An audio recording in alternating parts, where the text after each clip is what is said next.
ya supaya inline dengan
Ya, selamat pagi Bu. Mohon maaf tadi selingnya telepon dulu. Silakan Bu.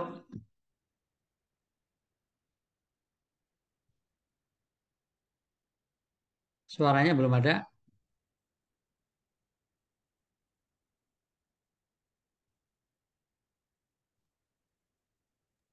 Silakan Pak. Suaranya belum. Oh, udah. Langsung Sudah saya. Pak. Langsung saya ini. Langsung saya. Halo.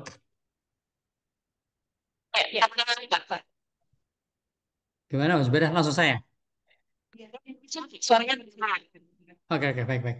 Ya, Assalamualaikum warahmatullahi wabarakatuh.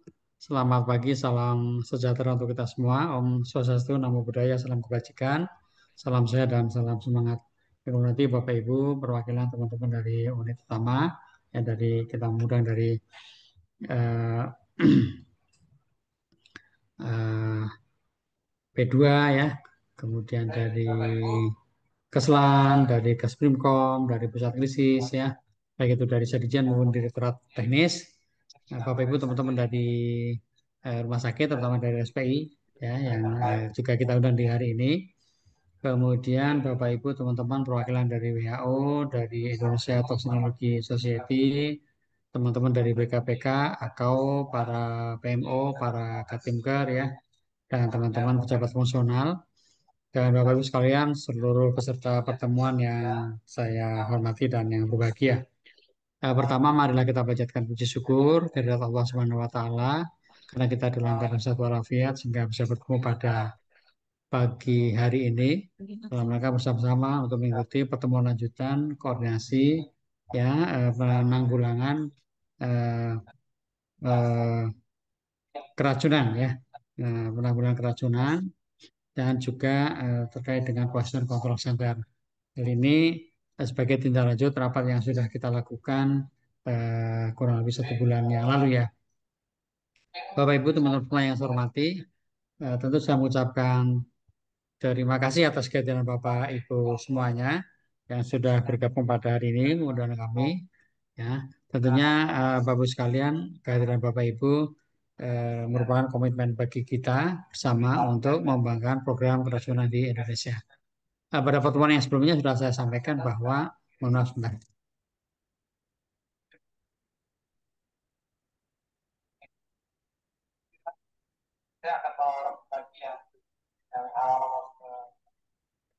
Ya, mohon maaf. Ya, di pada pertemuan sebelumnya kita sudah membahas yang pentingnya program keracunan di Indonesia ini kan.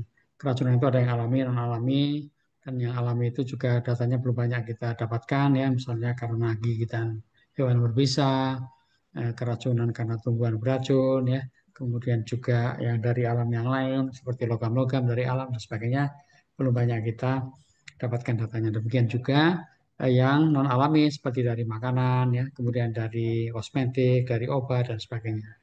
Nah, kalau yang alami itu jujur aja kita datanya belum banyak ya. Pertemuan yang sebelumnya saya sampaikan misalnya di Indonesia sekitar 4.000 sampai 5.000 gigitan hewan berbisa ya. Dan kematiannya kurang lebih ratusan gitu. Tetapi itu saya yakin masih banyak yang under reporting gitu.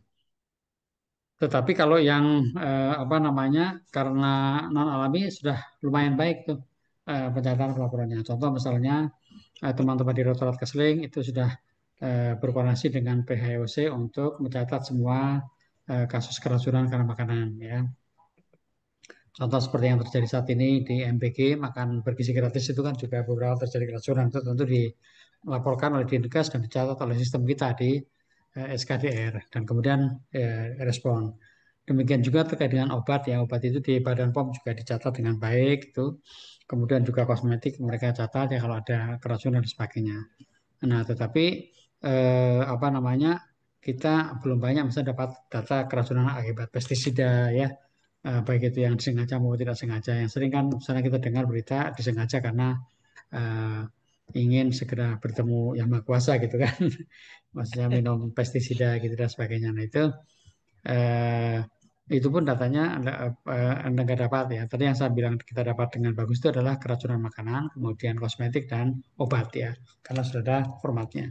Nah, kita harapkan ke depan itu bahwa pencatatan pelaporan terkait dengan keracunan terutama yang alami itu bisa kita tingkatkan ya, sehingga Bapak sekalian salah satu poin yang saya harapkan pada tindak lanjut hari ini adalah nanti kita sudah berkoordinasi ya Bu Maha dan kawan-kawan dari P2 terutama dari Direktorat Surveillance dan Karantina Kesehatan yang menggawangi PHOC, juga menggawangi SKDR, Sistem Kewaspadaan dan Respon, bahwa kita penting untuk mencatat kejadian seperti itu ya.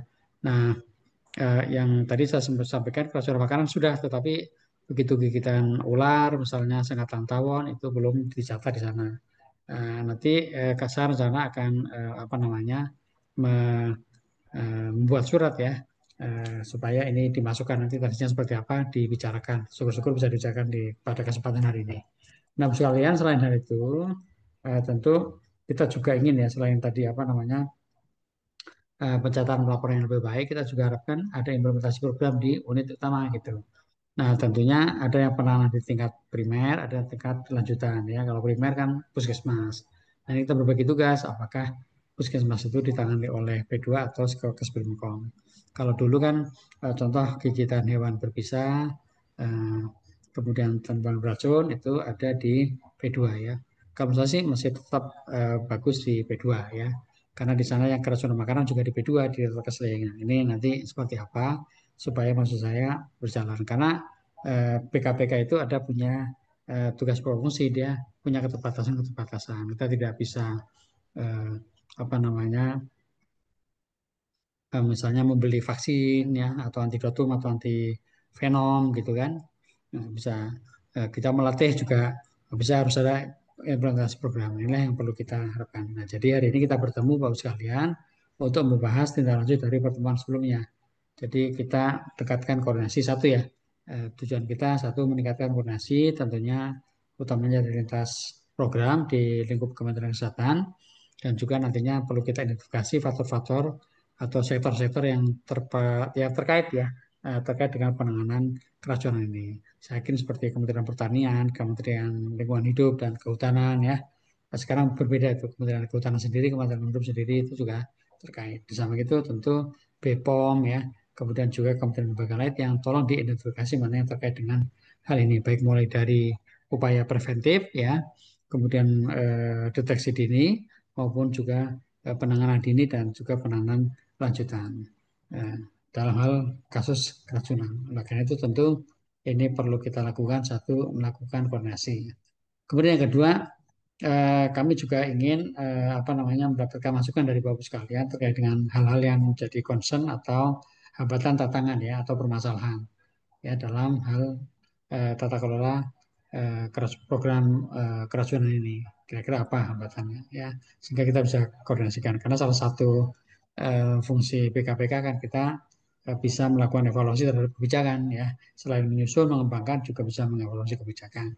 Nah, tentunya juga mensinergikan program penanganan keracunan ini dengan program-program yang lain. Itu yang kedua ya. Yang ketiga adalah kita perlu punya arah kebijakan yang clear yang ke depan ya. Misalnya terkait dengan tata kelola keracunan seperti apa ya. Karena ini ke depan menjadi ancaman juga menurut saya baik itu morbiditas maupun juga mortalitas sehingga kita perlu lebih serius lagi menangani program keracunan ini. Ya, sekarang sudah serius, tapi maksudnya lebih tingkatkan lagi ya. Kita tidak ketinggalan juga dengan negara-negara yang lain. Demikian juga terkait dengan hal ini juga terkait dengan Poisoning Control Center ya, PCC. Nah, ini juga supaya lebih implementatif. Saat ini sudah ada berupa virtual poison center, ya, tetapi tentu ke depan ingin kita tingkatkan lagi supaya jangkauannya lebih lebih luas lagi ya. Tentu saat ini era virtual itu memang lebih bagus ya daripada misalnya call center dan sebagainya. Jadi WA, kemudian aplikasi itu menjadi penting. Siapa yang menjaga dan sebagainya itu yang perlu kita tingkatkan. Itu nomor tiga ya. Eh, jadi menyusun arah kebijakan termasuk roadmap-nya. Nah, yang keempat eh, tadi yang sudah saya di atas, jadi data, SDM dan sebagainya perlu infrastruktur perlu kita identifikasi kebutuhan-kebutuhan seperti apa. Dan terakhir adalah eh, apa namanya supaya eh, program ini terpadu ya mulai dari pengumpulan data lewat SKDR, kemudian juga respon yang cepat ya sehingga kita punya data yang bagus. Ini bisa untuk sebagai perencanaan ke depan. Misalnya kalau ternyata keracunan akibat alami seperti gigitan hewan berusaha banyak kan kita bisa menyediakan antidotum atau antivenom ya. Dan itu tidak hanya pusat saja, bisa saja misalnya daerah. Kalau keterbatasan di pusat ada, covernya terbatas, tentu daerah juga bisa membeli ya. Karena beberapa yang lalu contoh yang saya sampaikan terjadi apa namanya gigitan ular di suatu tempat ya, kemudian ternyata tidak ada antivenomnya. Demikian juga ini saat ini tentara terutama mereka yang biasa di hutan merasa penting bahwa antivenom itu perlu di Indonesia. Jangan sampai tentara kita yang misalnya bertugas di hutan-hutan kemudian tergigit ular kita nggak punya antivenomnya. Itu kan juga membahayakan bagi mereka. Nah, itu beberapa hal yang saya kira perlu mendapatkan perhatian kita ke depan, Bapak Ibu sekalian terkait dengan program keracunan ini. Nah, terakhir Bapak Ibu yang saya hormati, tentunya kami mohon dukungan dari Bapak Ibu sekalian, terutama dari Direktur Jenderal terkait ya, baik itu di P2, di Keslan maupun juga di Kesmkom.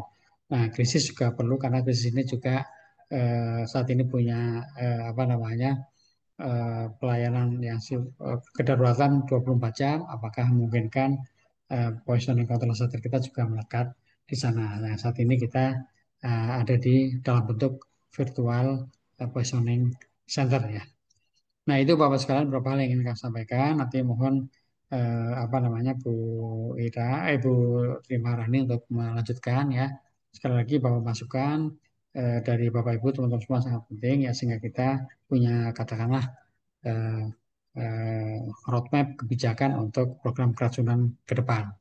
Nah, terakhir, ya, Bu sekalian, kita sebenarnya mendapatkan tugas dari Pak Menteri untuk segera menyelesaikan PNPK ya. Jadi atas KTA eh, terkait program keracunan, Pak Menteri minta kita menyusun pedoman ya dalam bentuk keputusan Menteri menjadi PNPK, apa pedoman nasional penanganan klinis ya, yang itu bisa diterapkan di seluruh Indonesia. baik oleh petugas di puskesmas, berarti pelayanan di tingkat primer, maupun juga PNPK yang untuk di tata laksana lanjutan di rumah sakit. Nah ini harapannya nanti Bu Maha pada kesempatan berikutnya langsung kita setelah hari ini kita bikin apa sih eh, eh, ke depan kita lanjut rapat yang kemarin atau paling nggak ada rancangan roadmap atau apapun, kemudian nanti kita PNPK kita pertemukan ya, tentu tentu melibatkan paling tidak teman-teman di sini juga, baik itu P2 maupun juga Keslan dan juga Kesbrinkom ya, sehingga nanti lebih komprehensif. Jadi PNPK menurut saya ada dua, satu yang untuk di primer, satu lagi yang untuk di eh, lanjutan gitu ya, sehingga belum tentu informatif. Kalaupun mau jadi satu ya boleh juga gitu, boleh juga. Tetapi misalnya lebih bagus dua, seperti halnya penyakit yang lain juga ada tata laksana di puskesmas atau primer, klinik misalnya, yang ada juga tata laksana di lanjutan, karena nanti mungkin hal yang berbeda ya.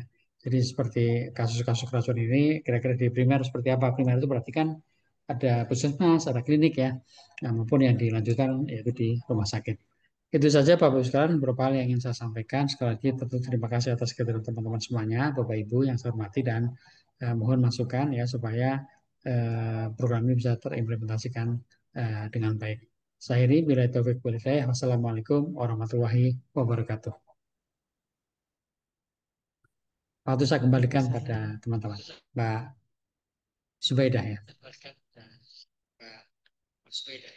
Ya, terima kasih Pak Kapus.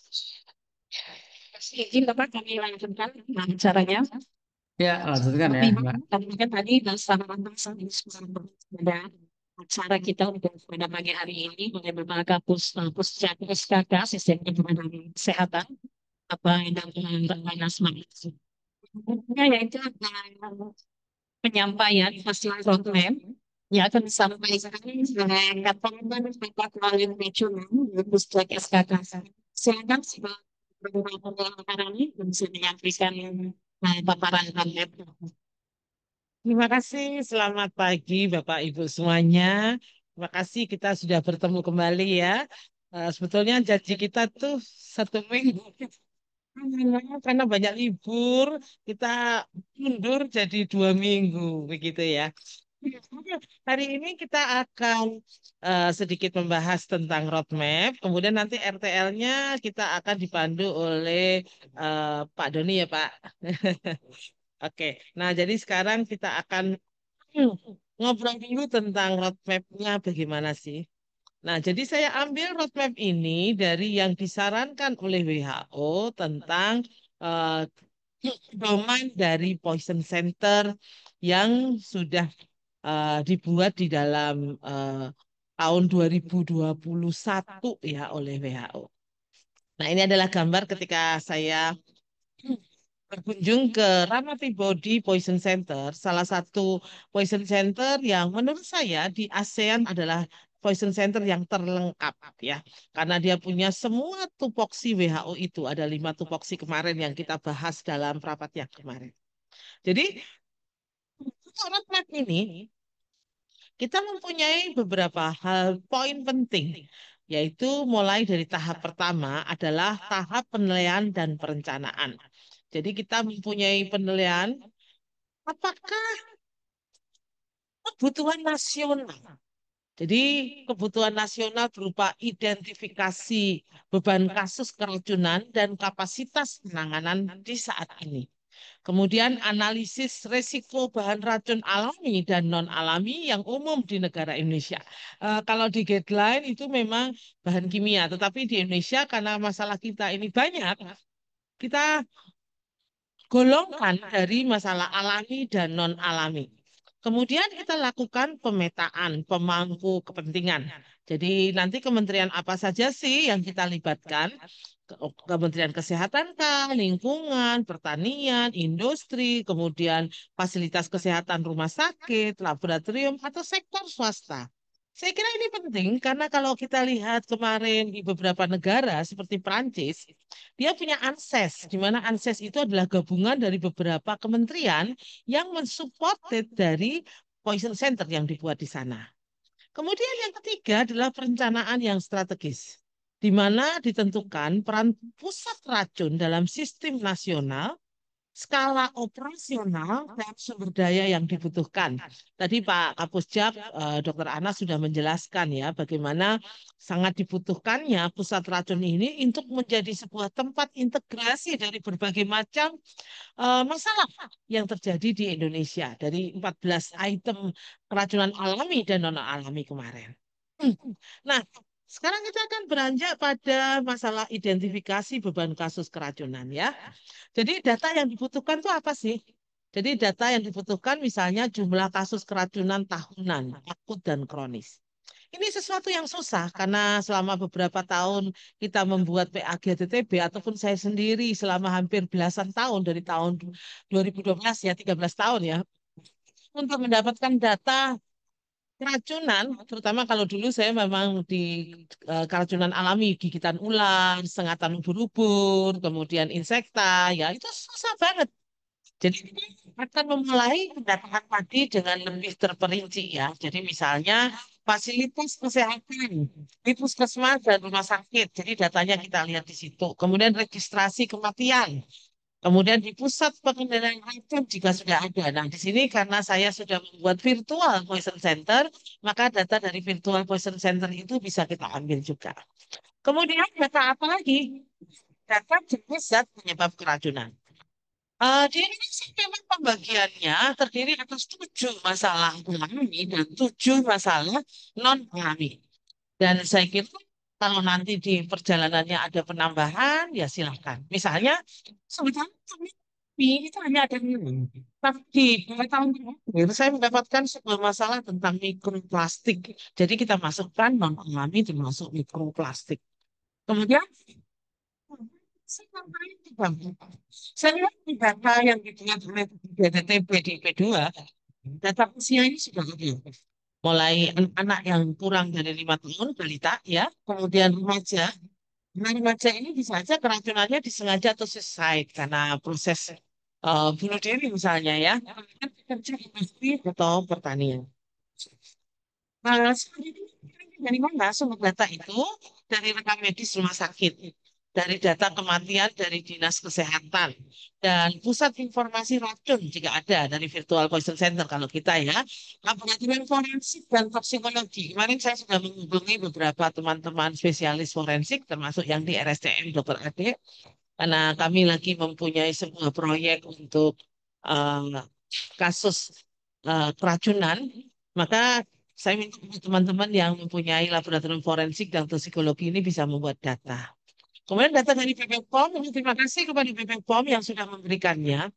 Kalau kepolisian belum, instansi lingkungan juga belum. Data lagi yang sedang kita persiapkan yaitu data dari BPJS. Dan BPJS sudah memberikan jawaban. Dia meminta kita membuat dari eh, data yang kita dapatkan terutama dari ICD sendiri sehingga dia punya poin-poin yang akan dia tarik data-data itu dari 5 tahun ke belakang. Jawaban yang sangat membantu kita nanti. Masih penanganan seperti ini. Komponennya pelayanan darurat. Ini teman-teman Puskris ya, Dokter Ghazali dan teman-teman yang minta tolong ya dok.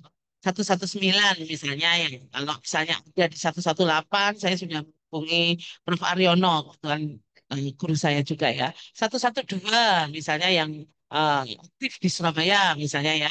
Kemudian apakah protokol standar kegawat daruratan. Jadi kemarin saya sudah melihat protokol standar kegawat daruratan yang sudah diterapkan dan yang kemarin untuk yang BSC sudah didok ya waktu di Mataram tahun 2024. Saya sudah mengontak Dokter Eko untuk melihat protokol standar dari PSC 119 tuh. Ini Bapak, makanya Bapak ini memang ada daftar di Doen dan juga di Fornas. Kemarin saya juga sudah hubungi antidotum apa aja sih yang sudah masuk Doen dan Fornas. Dan saya cocokkan dengan daftar antidotum yang kita butuhkan. Kemudian sistem rujukan, baik itu SPDGT sehari-hari atau SPDGT-S dan SPDGT-P bencana. Sumber informasi, nah ini dia. Seperti yang kita bahas di rapat pertama kemarin, di banyak negara yang punya poison center, database itu mereka beli atau buat. Ada yang di juga. Nah, database yang dibuat itu memang tidak mudah ya. Jadi seperti Malaysia membuat MyTox data, itu mereka harus menggabungkan antara database yang memang dibeli dari Menatox misalnya atau dari Toxin ya yang cukup mahal harganya dalam setahun bisa 100 juta sampai 50 juta hanya untuk berlangganan. Nah, jadi itu yang kita akan perjuangkan selain tadi ada NSPK untuk puskesmas dan rumah sakit, juga database ini yang kita perjuangkan. Kemudian laboratorium. Psikologi dan toksinologi. Untuk toksinologi memang belum ada laboratorium yang khusus. Jadi biasanya kita gabung dengan laboratorium universitas. Tapi laboratorium toksikologi di fakultas sudah ada. Misalnya di PPLK Surabaya, di mana sekarang sudah bergabung dengan Labkesma. Nah, jadi dengan hasil-hasil dari sini kita bisa mempunyai sebuah data tentang hasil laboratorium atau hasil bahan-bahan yang diperiksa untuk bisa mendapatkan data keracunan. Pusat informasi racun dulu bernama Secret ada di BPOM dan sekarang ini sedang kita usahakan untuk virtual poison center. Jadi kalau virtual poison center sebetulnya operasional 24 jam per 7 hari. Jadi selama 1 minggu penuh ada ahlinya. Sekarang ini masih saya yang menjadi ahlinya baik dulu zaman masih Secret di BPOM maupun sekarang virtual poison center. Catatan. Nah, sistem pencatatan ini kita dibantu dari puskesmas, dari dinas kesehatan, rumah sakit, dan nanti kalau virtual poison center itu sudah berjalan, maka sistem pencatatan itu akan dicatat oleh komputerized dengan cepat dan real time. Nah, tujuan dari identifikasi ini sebagai poin pertama dari roadmap kita, yaitu dan kebutuhan nasional. Saya kira kita risiko dan kebutuhan nasional sangat penting untuk melakukan identifikasi atas banyak hal, termasuk identifikasi wilayah populasi dengan risiko tinggi berdasarkan jenis zat berbahaya yang misalnya pestisida, logam berat dan sebagainya ya di anak-anak, kelompok rentan tadi ya, kemudian di pekerja-pekerja industri dan sebagainya. Jadi apakah itu pedesaan, perkotaan, atau kawasan industri juga ada satu lagi yang dibutuhkan. Karena di negara-negara seperti benchmarking yang kemarin kita pelajari di rapat pertama ya, tidak juga. Dan saya kira mempunyai informasi sendiri karena sangat geografi dan masalah di Indonesia. Intervensi serta penguatan dari kapasitas, di mana mungkin kita membutuhkan training, kita membutuhkan sebuah kursus-kursus pendek, dan kita membutuhkan juga edukasi secara media sosial dan sebagainya. Dan kebutuhan ini menjadi dasar perencanaan nasional pendirian Poison Center.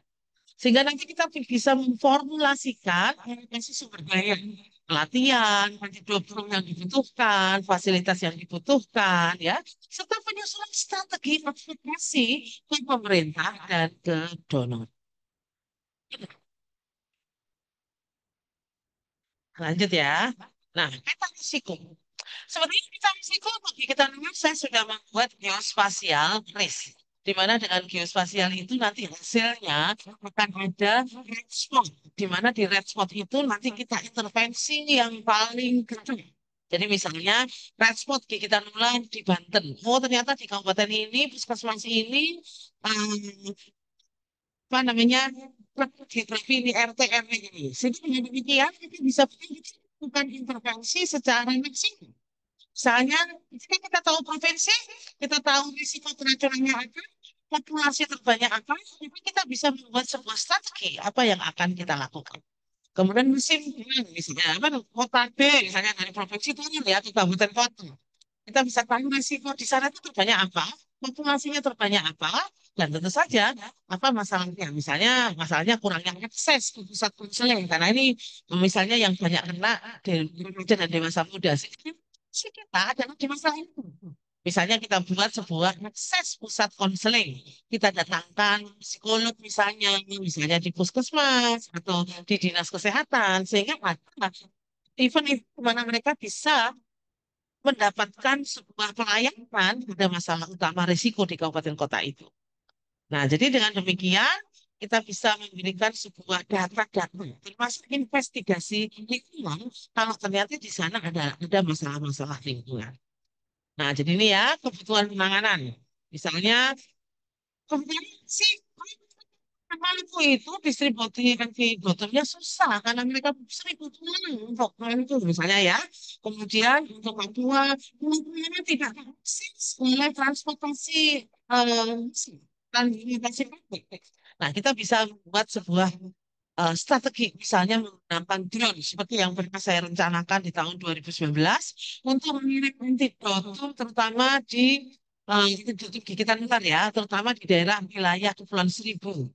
Nah, jadi dengan demikian kita bisa memanfaatkan itu dan di banyak negara-negara termasuk Thailand, termasuk di Ramadi Body Poison Center tadi, kemudian untuk mengirimkan obat-obatan yang dibutuhkan oleh rumah sakit ataupun oleh puskesmas atau di sana klinik ya, itu simpel dan cepat adalah dengan drone. Nah, jadi dengan sana kita bisa tahu kebutuhan pembuatan hotline. Nah, ini kalau hotline kan sudah kita buat di Virtual Poison Center tadi ya. Kemudian rujukan vaksin. Nah, kemudian sekarang tenaga kesehatan dan tenaga medis tanya ke saya, kalau ada kasus kayak gini contohnya nih ya, mereka mengintoxikasi, dikirim ke mana ya dokter Mahal? Beberapa waktu yang lalu, seperti pertemuan pertama, saya cerita ya, ada seorang dokter yang mengalami keracunan karbamid atau racun tikus bingung. Memeriksa hasil dari pengukuran bekas bahan yang tercemar tadi kemana. Nah, jadi dengan demikian, yang kita lakukan akan bisa kita punyai kalau kita punya peta tadi. Seperti geospasial map yang saya buat untuk gigitan ular. Saya kira pada kelanjutannya nanti dari setiap provinsi, kabupaten kota, dan juga puskesmas dan rumah sakit, kita akan bikinkan geospasial untuk masing-masing item racunan. Jadi ada 14 item tadi. Nah, jadi dengan demikian, provinsi yang terdepan, pelatihannya untuk mengatasi kondisi fatalitas, misalnya pelatihan first aid, kemudian pelatihan definitif terapi, akan bisa kita lakukan. Nah, sekarang template-templatenya ya, dalam questionnaire tadi. Jadi dalam beberapa hal di poin pertama tadi kita butuh template questionnaire dan format laporannya. Di mana komponen-komponen dari template itu misalnya untuk beban kasus keracunan tadi ya, misalnya jumlah kasus keracunannya berapa sih per tahun, tahun terakhir berapa sih, 5 tahun terakhir berapa sih, jatnya apa saja, dan tentu saja kalau kita ingin lebih dalam, usianya berapa, proporsinya bagaimana, karena tentu saja proporsi setiap daerah kabupaten kota maupun provinsi berbeda dan data kematian. Dan penting kan menunjukkan situasi kegawatannya dengan lebih jelas. Kalau yang mati banyak atau yang cacat banyak, berarti kondisi yang terjadi betul-betul keracunan yang mematikan. Dan ini bisa menjadikan advokasi kepada kita, kepada negara, untuk lebih serius dan memberikan prioritas pada kasus keracunan. Nah, jadi komponen kapasitas penanganan tadi adalah ketersediaan tenaga medis terlatih, pelatihannya, fasilitasnya, kemudian ketersediaan protokol klinis untuk keracunan, ada atau tidak, ketersediaan antidotnya untuk menolong kasus keracunan, laboratoriumnya, maupun ada pusat informasi keracunan tadi. Nah, misalnya di sini, Virtual Patient Center, institusinya oleh Kementerian Kesehatan, operasionalnya 24 jam dalam 1 minggu. Hotline-nya ada. Jumlah staf dan kualifikasi misalnya cuma 2 atau 3, misalnya kurang. Dan sistem pelaporan dan catatan kasus itu langsung real time ditarik dari komputerized tadi. Nah, jadi dengan rekomendasi awal seperti ini, ringkasan kekuatan dan kelemahan sistem itu bisa kita ketahui. Prioritas yang perlu ditingkatkan. Contohnya Jakarta. Ternyata area prioritas di Jakarta itu adalah Bekasi. Misalnya ya. Nah, kemudian kebutuhan atau Jakarta Timur, misalnya begitu. Jakarta yang terkenal dengan adanya pelabuhan dan sebagainya. Kebutuhan dukungan teknis, pelatihan, dan pendanaan. Sehingga kita bisa membuat strategi gimana kalau itu ternyata ada kendala banyak. Misalnya pelatihannya oke, siap-siap, nggak ada dana. Ya, kita pelatihannya atau gitu ya. Dana nggak ada. Oke, kalau gitu yang gratis ya daring. Nah, jadi dengan demikian kita bisa memberikan sebuah rekomendasi daripada masalah-masalah tadi. Yang kedua adalah pendirian atau penguatan pusat racun. Dalam pendirian dan penguatan pusat racun itu harus ada kerangka hukum dan institusionalnya. Dan ini saya kira yang menjadi perdebatan bertahun-tahun tentang pembuatan pusat racun di Indonesia. Kalau jadi PT, oh ini harus ke Kemenpan RB misalnya ya. Kalau dia masuk di dalam program, nanti dia harus masuk ada di Tinker misalnya gitu. Nggak bisa di BKPK karena BKPK badan badan kebijakan dan sebagainya. Sih dan organisasi sih ditempatkannya pusat racun negara ini ya, apa pusat racun ini memang menentukan.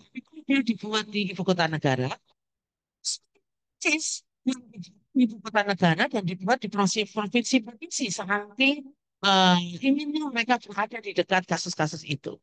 Nah, jadi misalnya Indonesia dengan provinsi yang sangat banyak, provinsi yang sangat masa pelayaran nih ya Indonesia nih ya, maka sangat di pusat. Mungkin kita bisa membuat adalah eh, Poison Center provinsi, Poison Center kabupaten kota dan sebagainya. Soalnya ya, dan tenaga profesional seperti dokter, apoteker, ahli toksikologi menjadi sesuatu yang dibutuhkan. Hampir setiap kali saya berkunjung ke seluruh daerah di Indonesia, saya pasti ditanya, Dokter Mahanin ada bempernya kah? Ya, sebenarnya sih senang sekali ada bemper, tetapi seperti saya dahulu, saya bersekolah itu biaya sendiri.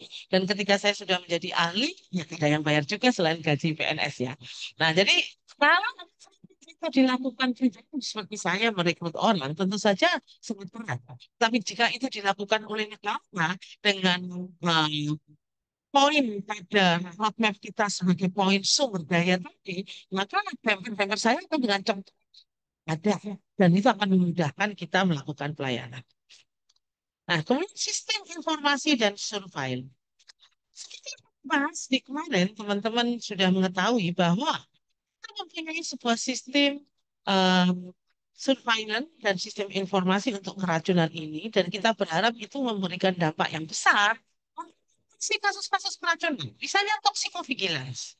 Di mana toxikovigilance ini adalah sistem pemantauan kasus keracunan untuk deteksi dini risiko baru. Jadi, dengan adanya toxikovigilance itu, kita bisa melakukan deteksi dini sekali. Misalnya contohnya untuk daerah-daerah yang mengalami keracunan mental.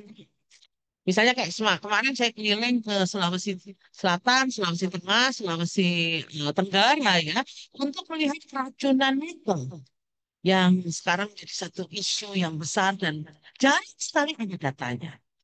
Kemudian jadi data itu bisa menggunakan sistem database dan kita bisa menggunakan sistem-sistem pengelola data-data yang lain. Misalnya WHO dengan Intex tadi untuk manajemen kasus dan pelaporan. Jadi contohnya begini, ketika pusat racun tadi kita launchingkan, kita kerjakan, ketika yang jaga bukan seorang medis atau tenaga kesehatan, maka database itu akan sangat berguna ketika ada sebuah konsultasi dari masyarakat tentang keracunan tikus, misalnya keracunan obat untuk membunuh tikus, maka dia akan langsung bisa membuka database dan mendapatkan indikasi, kontraindikasi, kemudian apa yang bisa dilakukan sebagai first aid, dan kita bisa kirimkan ke pusat rujukan yaitu rumah sakit.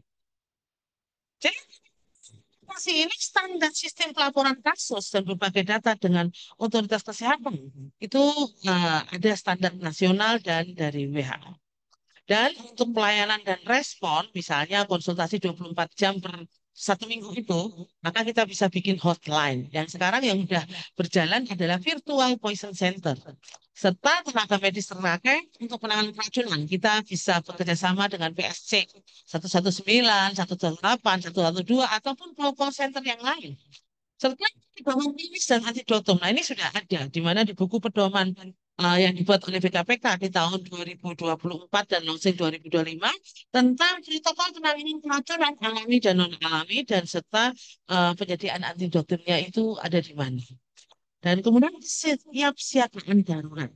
Nah, ini kita akan bekerjasama dengan Puskes ya, teman-teman ya. Silakan Dr. Gozali dan tim yang bisa bekerjasama dengan kita terlibat dalam rencana tanggap darurat bahan kimia dan bencana massal. Contohnya ya kemarin kasus Kanjuruhan. Saya sempat masih minta juga untuk menjadi konsultan di kasus Kanjuruhan.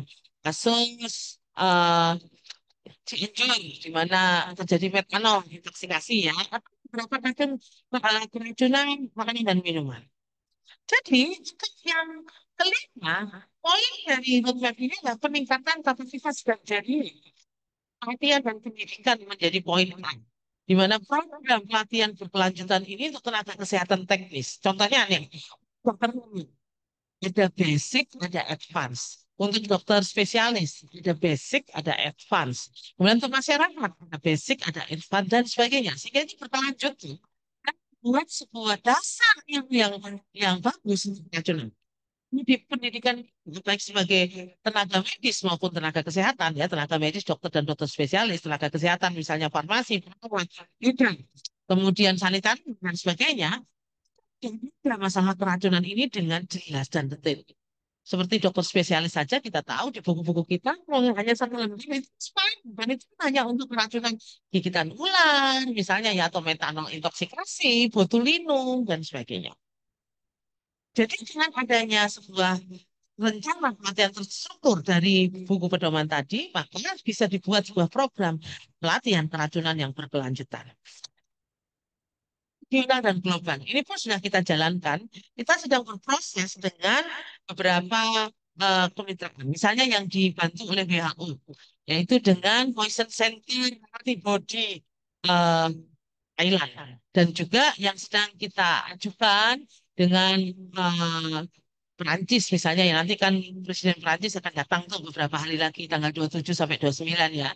Kita juga ajukan itu untuk ada sebuah kemitraan dengan negara Perancis. Juga dengan Taiwan dan Malaysia. Di mana Malaysia dan Taiwan ini sudah sahabat lama kita di dalam kemitraan regional dan global. Jadi kita bisa bergabung di dalam WHO tadi ya, kemudian IPCS. Kalau saya bergabungnya di APAN, sehingga kemitraan regional dan global untuk poison center tadi itu bisa dilakukan.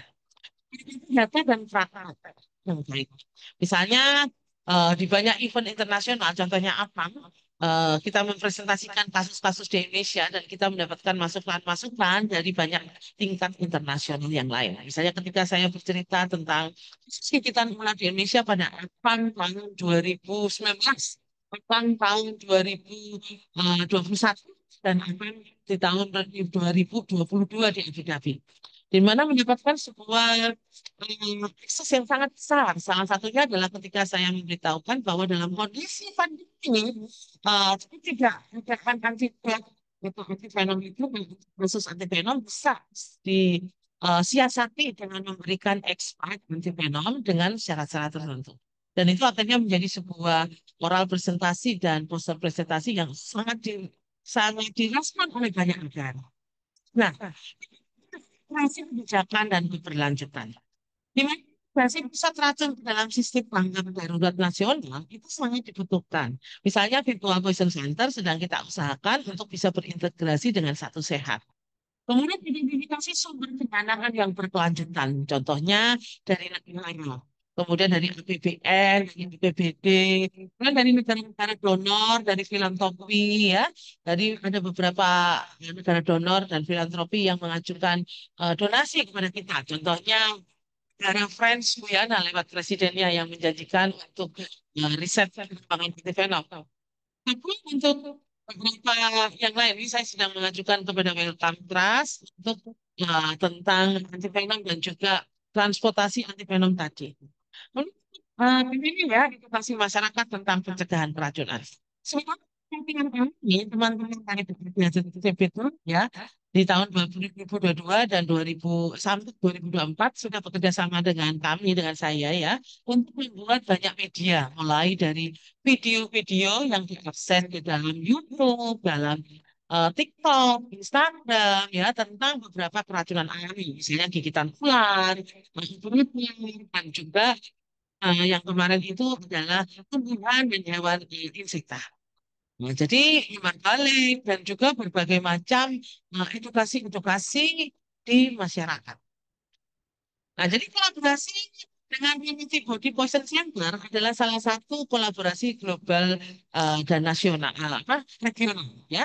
Jadi mulai dari struktur fungsinya, lingkup pelayanannya, model kepegawaian dan operasionalnya, persyaratan sumber daya dan infrastruktur, kebutuhan fasilitas, sistem teknologi dan informasinya, serta basis data psikologi. Ini juga dengan pusat racun negara di Malaysia, ya. Anggaran mereka bagaimana, rencana dan garis waktu implementasi, serta fase dan tonggak yang penting dalam Poison Center tadi.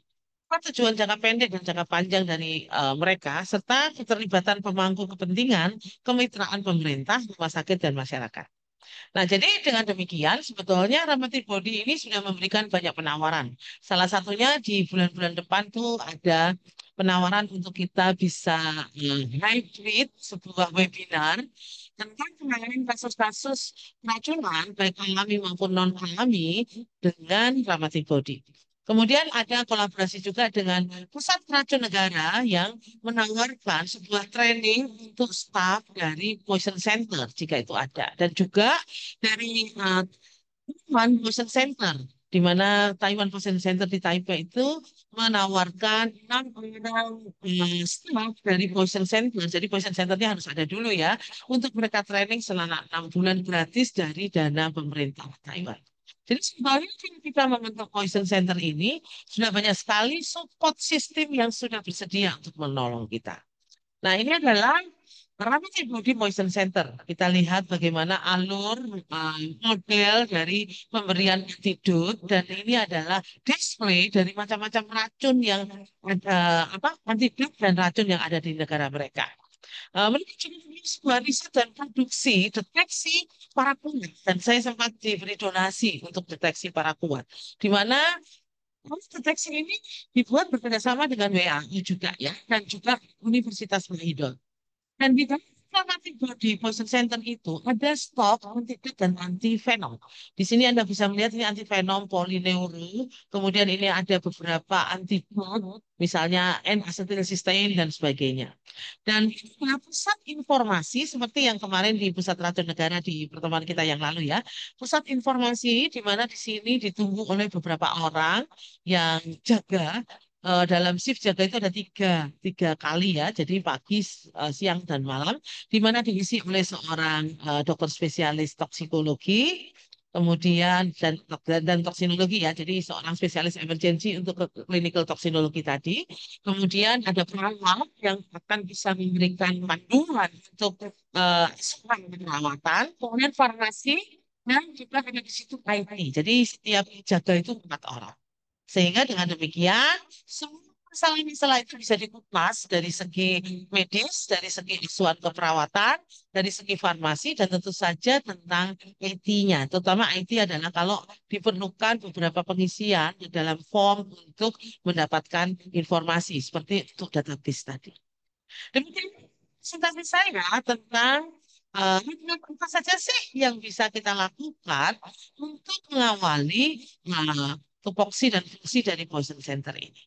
Terima kasih, saya kembalikan kepada Mbak Zubaidah.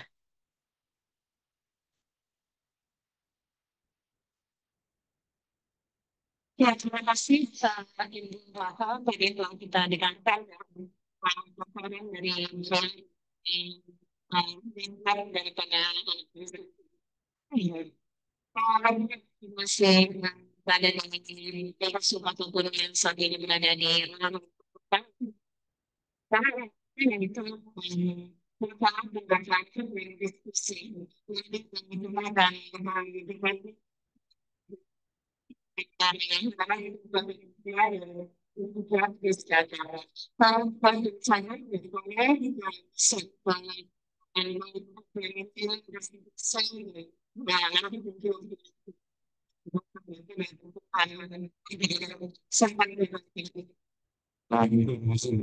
Ya, suara saya mungkin bagus lagi itu.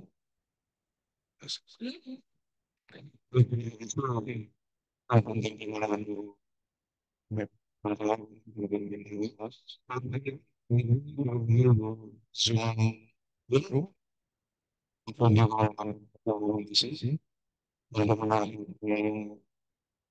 siapa merasa yang lebih benar justru kan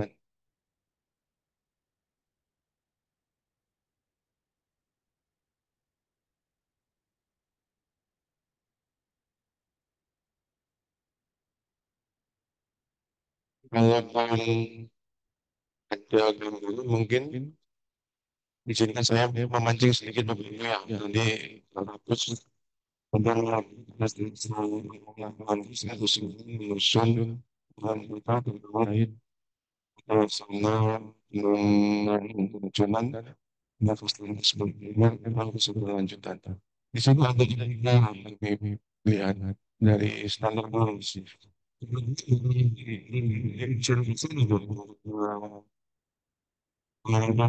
bilang kemudian ya,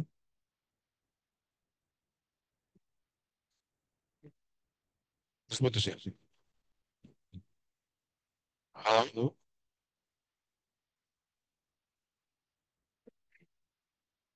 putus-putus.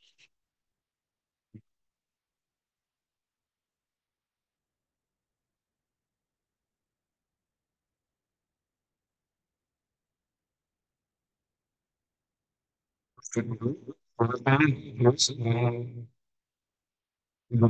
sampai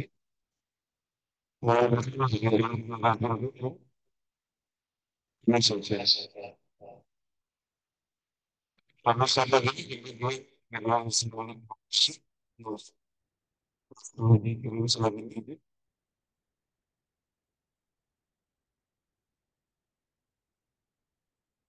baik, izinkan kami mengambil terus lagi menggunakan proses.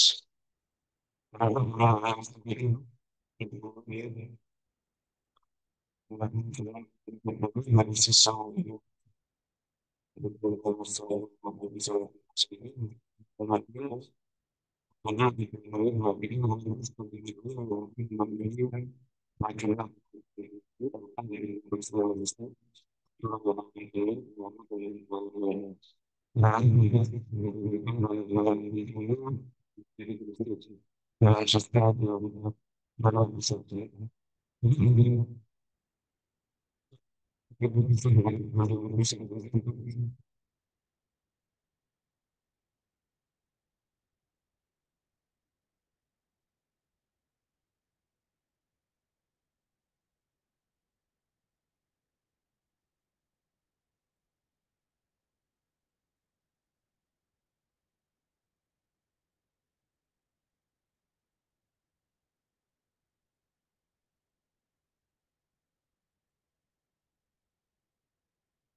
audionya belum record. Mic ini dari punya Dwi ya, host.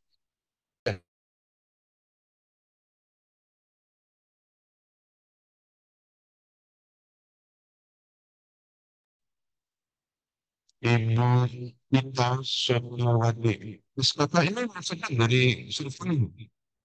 Berita dari survei itu berapa sih mas? Yang melakukan kita survei dengan dan itu kan dari kesempatan survei. Sebenarnya ini namanya survei lagi harus nanti ya.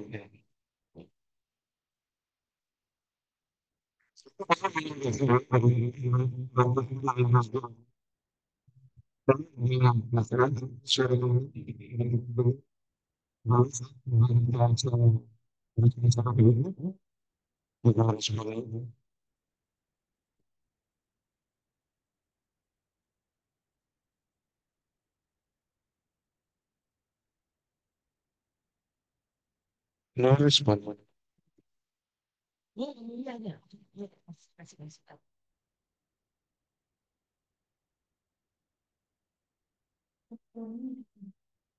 Enggak, enggak. Intinya kita menentukan respon tentang dunia dan juga maksudnya. Suaranya agak ini sini. Ini nyambung ke akun host sekalipun itu kan jelas. Saya mau dari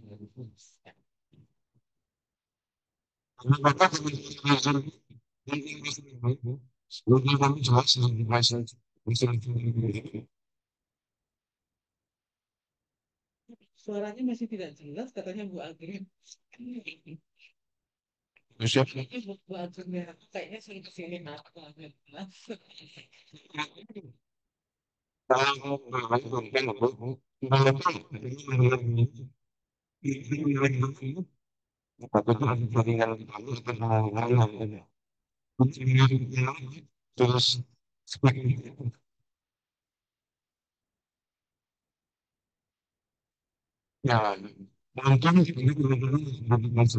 ya mungkin suaranya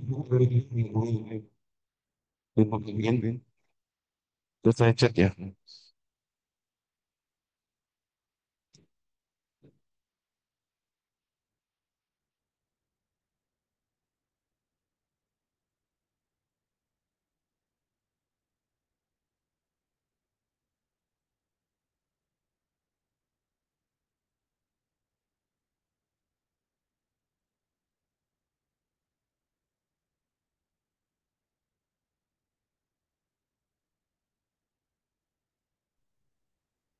Halo, tes.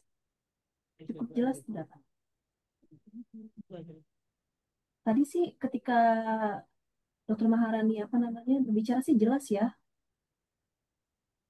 Mungkin mic-nya di sana bisa ada.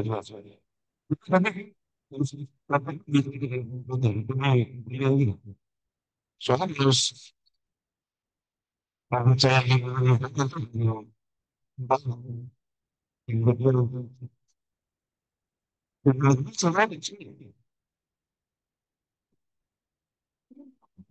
ya, Kalau saya pakai tablet, suara saya jelas, Bu Agrin. Jelas, Pak. Jelas. Kalau begitu, saya pakai ini dulu ya. Pakai tutup telinga pilot.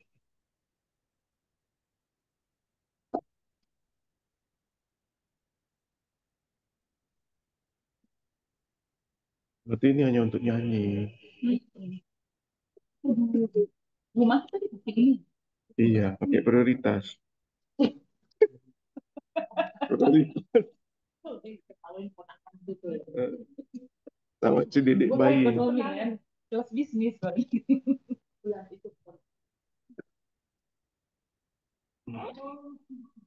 Tes, suara saya jelas? Bapak Ibu di ruang Zoom? Jelas, Pak. Oke, terima kasih jempolnya. Kami persilakan Ibu Bapak kalau suara saya sudah jelas, berdasarkan arahan Pak Kapus dan materi rancangan peta jalan atau roadmap dari Ibu Maha, tadi ada menyinggung beberapa. Satu, arahan Pak Menteri bahwa kedua buku pedoman terkait keracunan yang sudah dibuat BKPK bekerjasama dengan Ditjen P2 dan BKPK sendiri itu perlu segera dikemas menjadi PNPK untuk tata laksana di puskesmas atau primer dan kesehatan lanjutan. Kemudian tadi ada beberapa poin dari Bu Maha berdasarkan guideline WHO untuk pendirian suatu poison center, ada tahap-tahap untuk menyusun peta jalan pendirian poison center dan mengelola program penanggulangan keracunan. Berawal di awalnya tadi analisis kebutuhan atau analisis risiko tadi ya.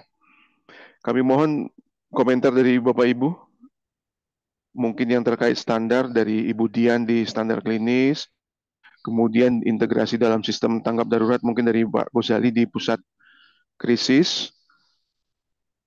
Kami persilakan.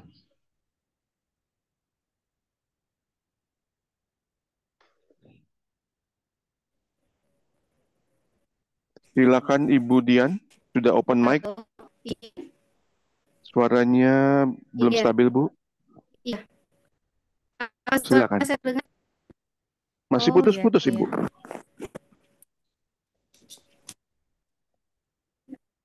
Putus-putus ya, Pak. Nah, Masih ini udah. putus. Oh, putus lagi, Bu.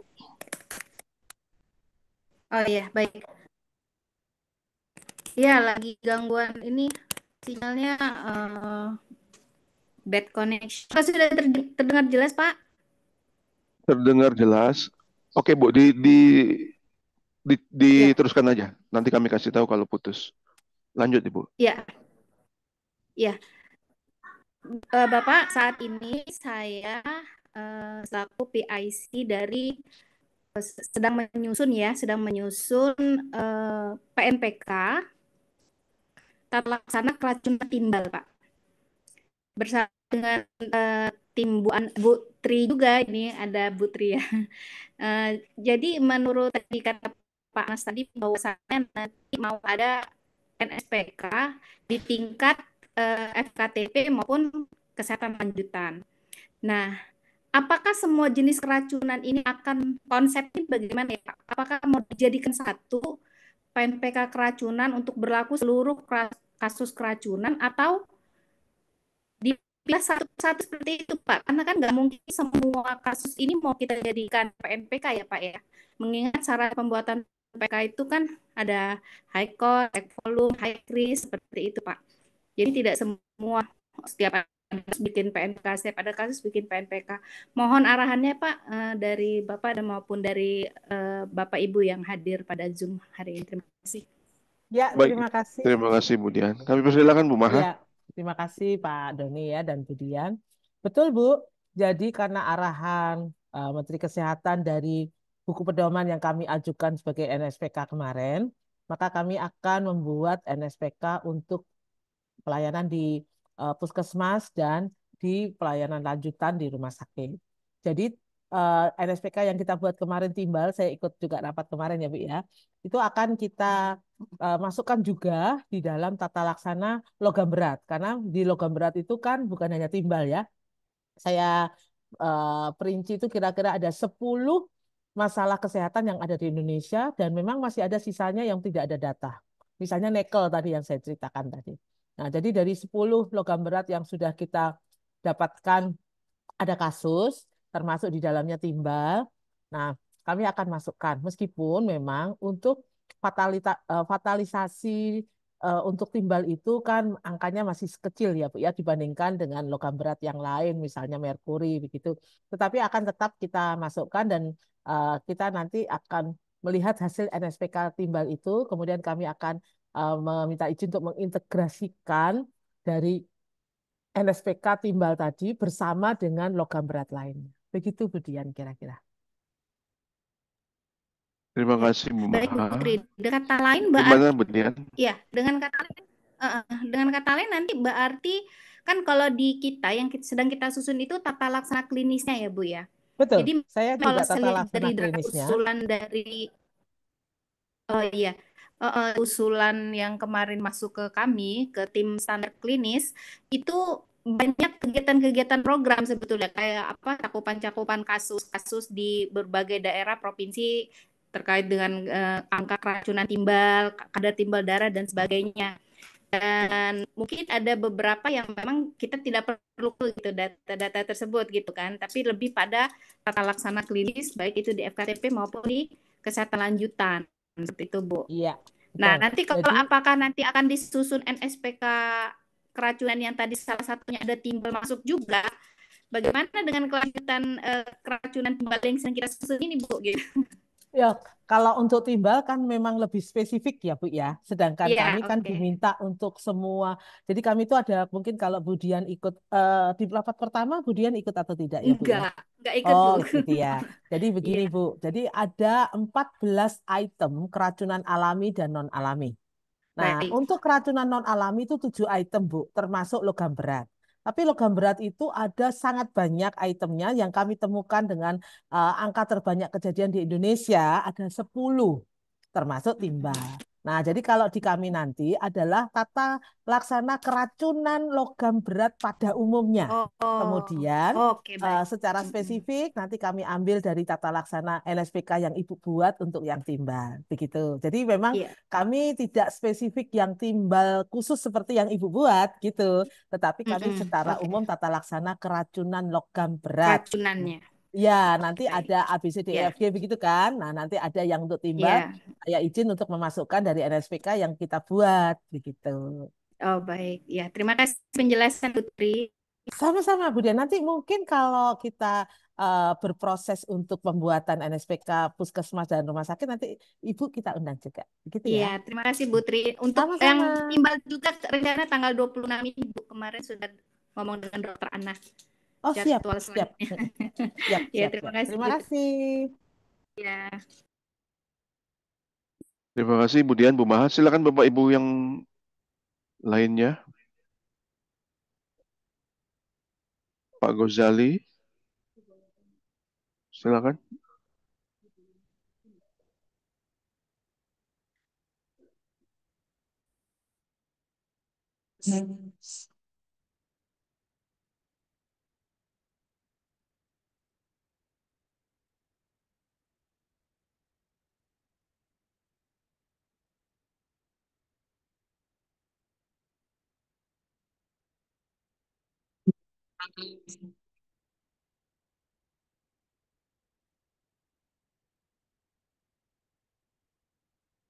Terima kasih, Pak Doni.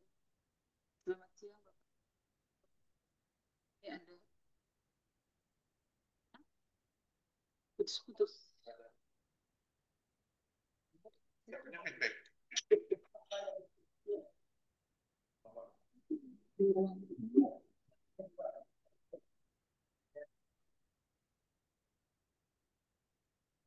Ini yang mau bicara Dr. Lamria dari Indonesia Toxicology Society. Kami persilakan.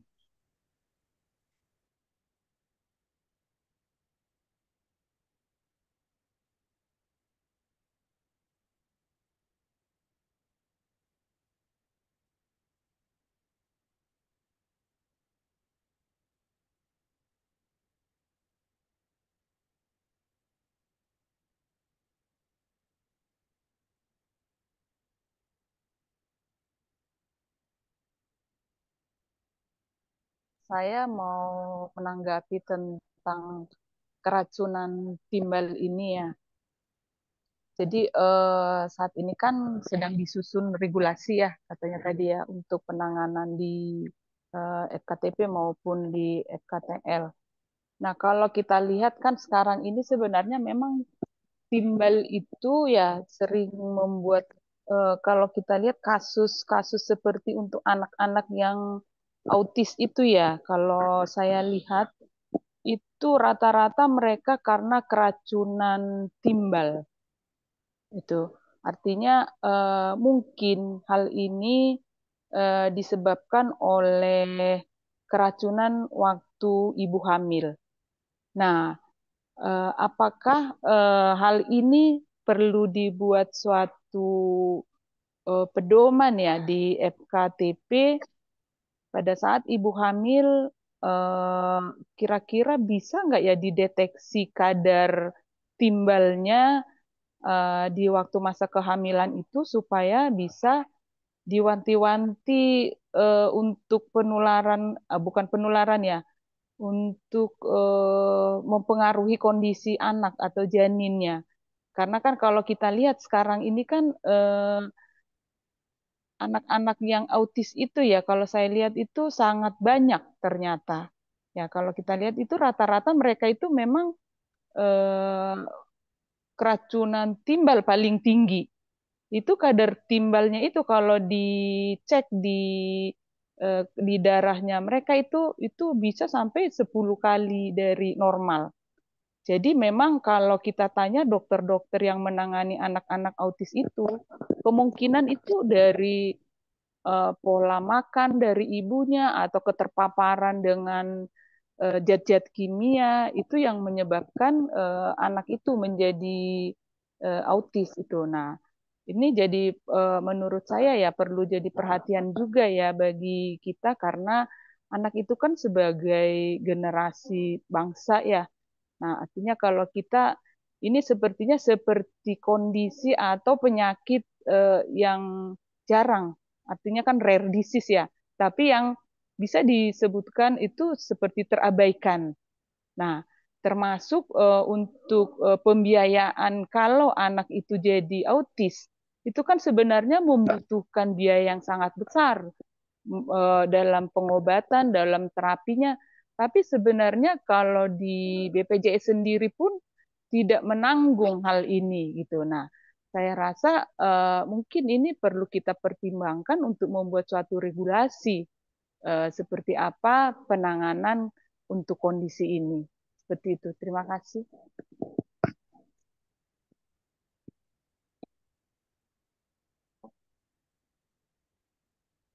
Terima kasih Bu Lamia. Mungkin Bu Maha dapat memberikan respon balik. Kami persilakan. Ya, terima kasih Dokter Lamria. Memang ini adalah sesuatu yang menarik ya. Terima kasih masukannya, Bu. Jadi tadi teman-teman dari anak memang bersama dengan teman-teman dari Kesling ya, memang sedang merencanakan NSPK. Dan ini masukan yang bagus. Ternyata untuk ibu hamil juga punya risiko yang tinggi ya. Jadi nanti kita akan padukan dengan kondisi-kondisi ini. Sehingga nanti dari anak ada masukan, dari saya sebagai spesialis emergensi. Kalau nanti saya gabung dengan teman-teman ini, saya bukan sebagai tim keracunan ya, tapi sebagai spesialis emergensi.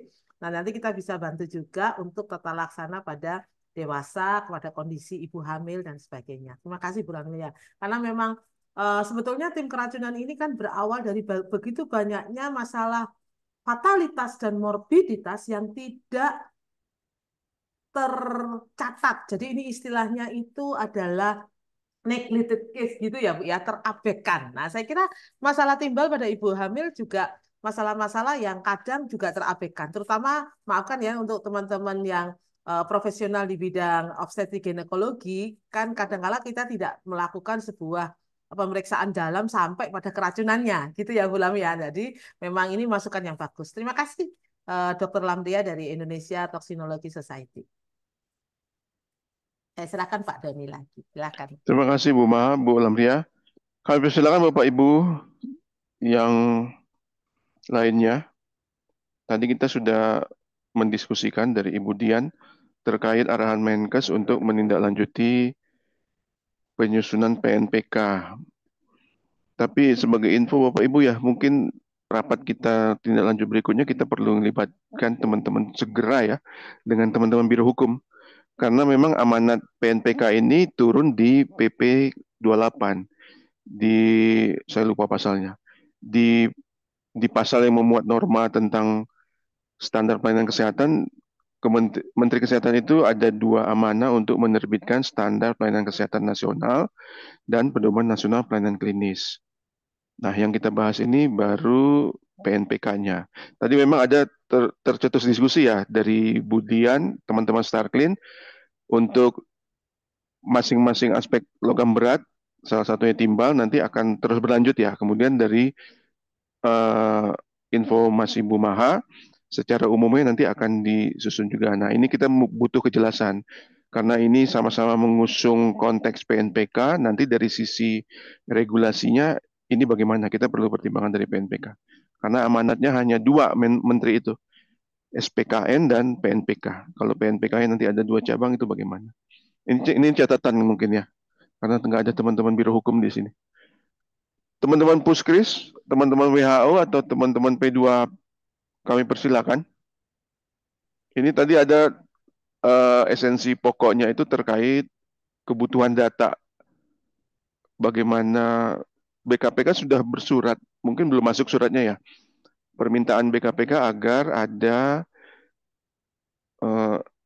report dan record aspek data keracunan dalam SKDR. Di rapat kita yang 6 Mei memang sudah ada respon dari teman-teman P2 ya. Apa mungkin sudah ada informasi baru teman-teman P2? Kami persilakan Pak Zainal atau tadi Dr. Ita dari SKK. Kami persilakan.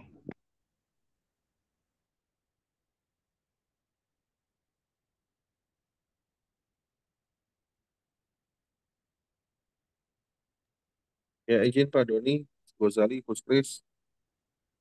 Silakan Pak Gozali Puskris. Ya, pagi Putri, sehat-sehat Putri. Pagi Pak Ghazali, sehat juga. Terima kasih ya Ya, mau datang lagi ya. ya, mohon maaf nih nggak luring, soalnya lagi WFA.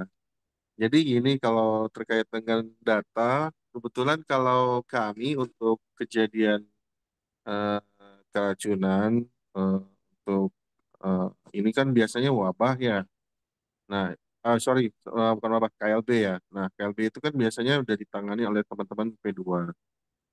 Tapi nanti kalau memang ada di kami, di datin kami, tim datin kami, nanti akan kami share ya Pak Doni ya terkait data tersebut.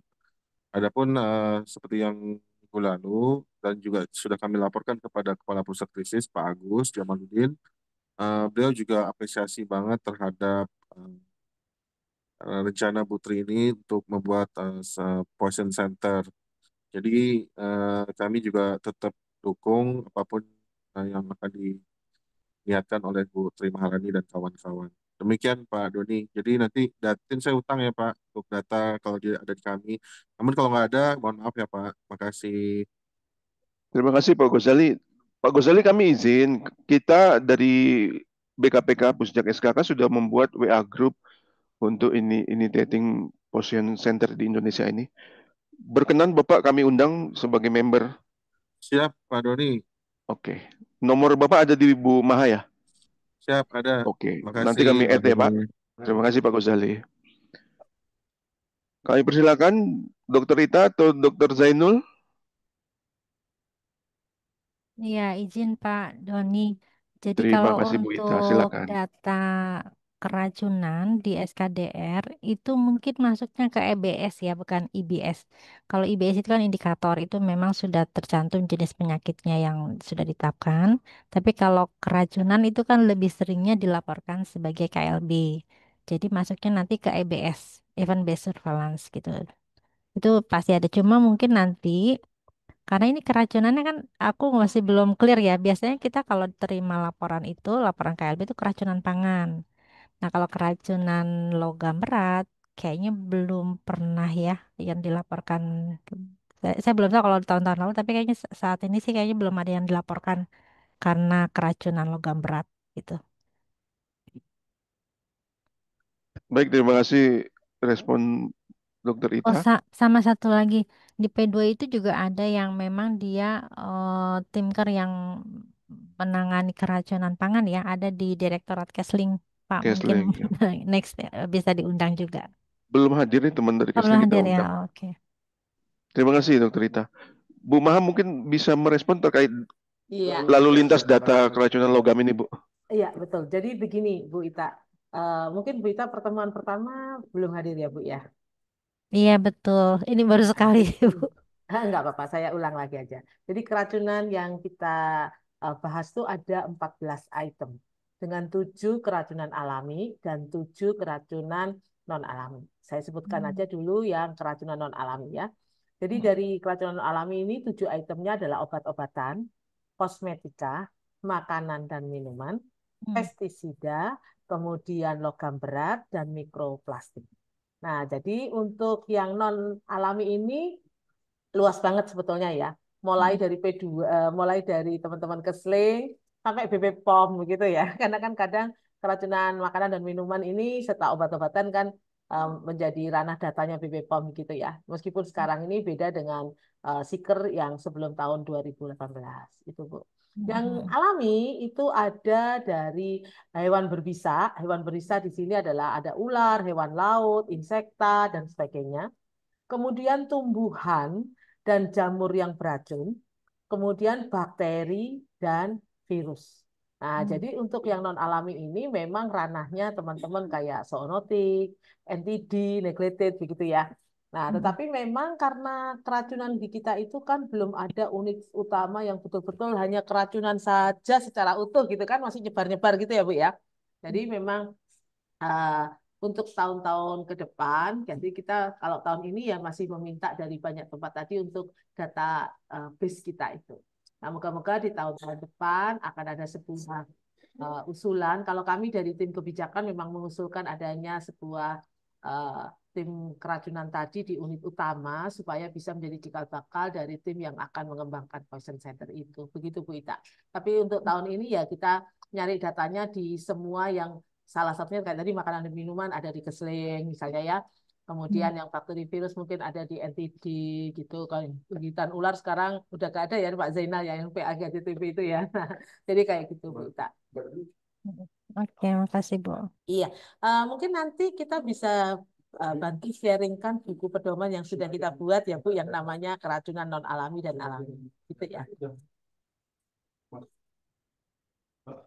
Ya. Terima kasih. Ya, terima kasih Bu. Baik, terima kasih Dr. Rita, Dr. Maharani. Bapak Ibu, kami belum mendengar respon terkait materi perancangan roadmap tadi. Mungkin Bapak Ibu ada pemikiran atau asupan untuk konteks Indonesia. Kami mohon tanggapan dari teman-teman dari RSPI yang mungkin banyak menerima atau menangani kasus terkait keracunan ini. Kami persilakan RSPI. Ibu Nur Aliza, Ibu Nur Malita, kami persilakan.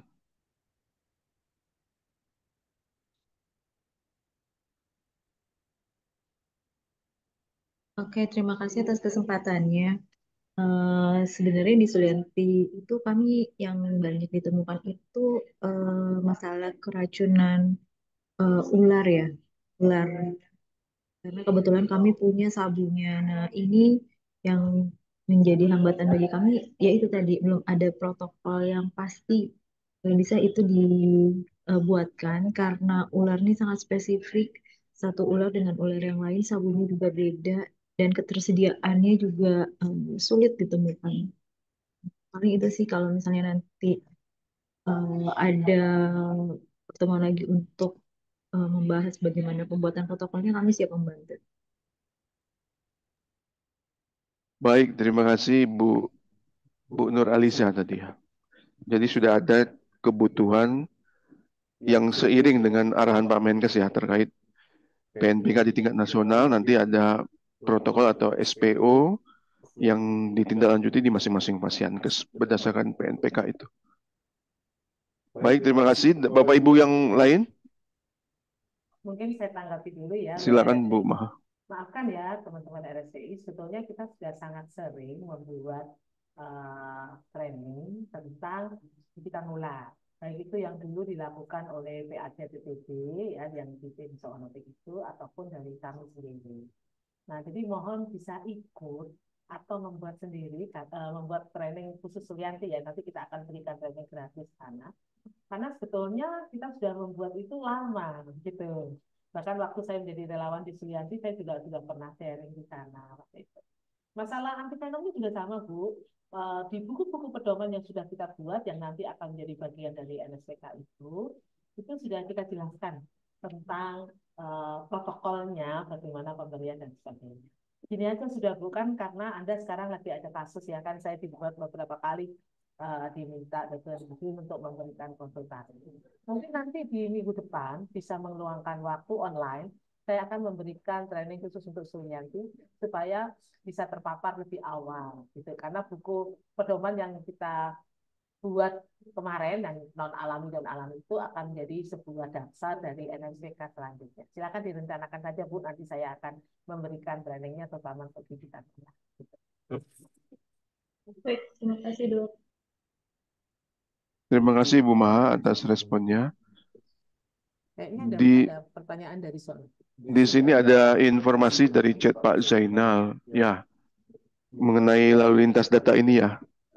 Begitu sudah tidak ada tim kerzoonosis yang memuat juga PAGH BTB, pencatatan dan pelaporan keracunan alami ini mandek ya Pak, bahasanya Pak Zainul.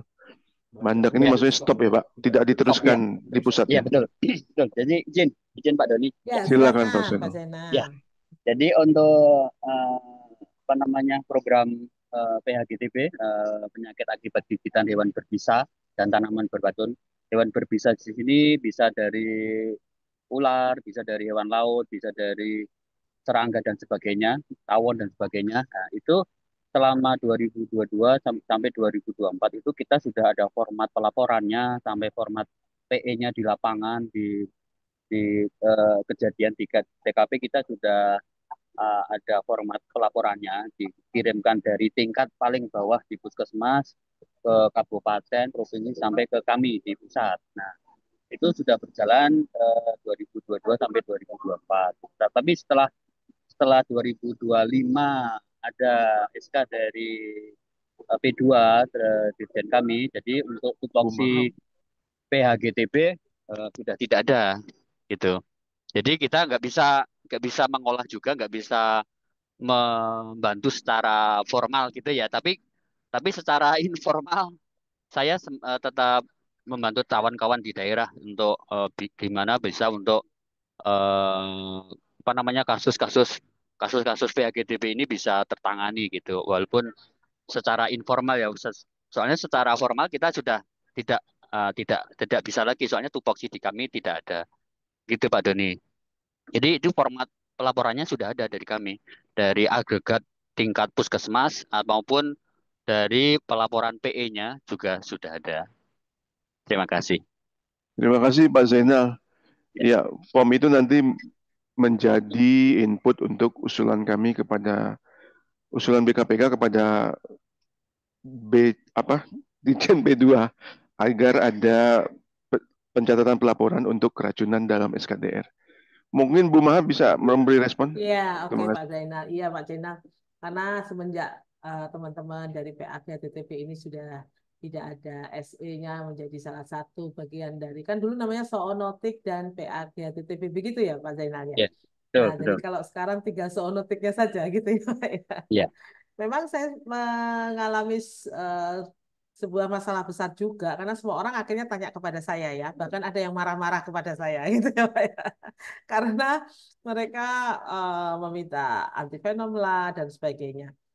Dari sini saya mengusulkan, kemarin saya sudah ngomong dengan Kapusjap, Pak Anas juga ada di sini ya, bahwa ini harus kita selesaikan. Jadi untuk membuat Timker itu ada di BKPK memang nggak bisa karena kita adalah badan kebijakan. Jadi usulan kami adalah membuatnya adalah di P2 atau di direktorat yang mana yang kira-kira bisa dicantolkan begitu. Dan kami akan membantu untuk proses di sana. Kalau saya sih sebetulnya ya usulan saya untuk bisa menyelesaikan ini ya buat poison center gitu Pak Zainal.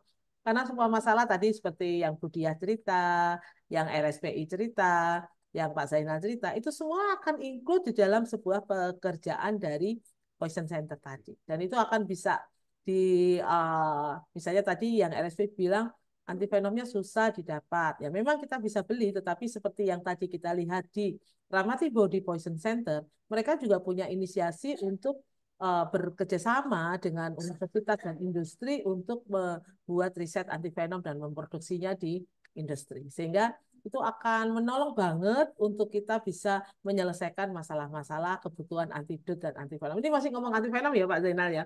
Kan antidotnya juga banyak yang belum kita punya ya.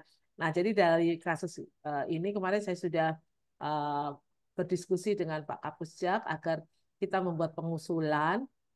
Jika pengusulan itu tidak bisa ke P2 atau yang lainnya, ya kita usulkan poison center tadi, mungkin sebagai UPT, di mana dia bisa melebur semua masalah keracunan dan juga pelaporan-pelaporannya serta strategi dan juga kebijakan yang dibuat. Karena kalau kita tahu banyak program-program kita sebetulnya itu didasari di hulu dan hilirnya oleh salah satunya keracunan. Contohnya stunting. Nah, stunting ini kalau teman-teman Budiah dan teman-teman dari Timbal tentu tahu bahwa dasar dari sebuah kondisi-kondisi stunting salah satunya adalah keracunan. Jadi kalau keracunan timbal itu dibiarkan begitu saja tanpa preventif, promotif ataupun kuratif, hasil akhirnya ya stunting yang kita perjuangkan puluhan tahun ya tidak akan bisa selesai karena masalah keracunan timbal tadi menjadi dasar di mana kalori dan protein itu tidak bisa diserap dengan bagus oleh organ-organ kita. Nah, yang lain nih ya misalnya contohnya gigitan ular.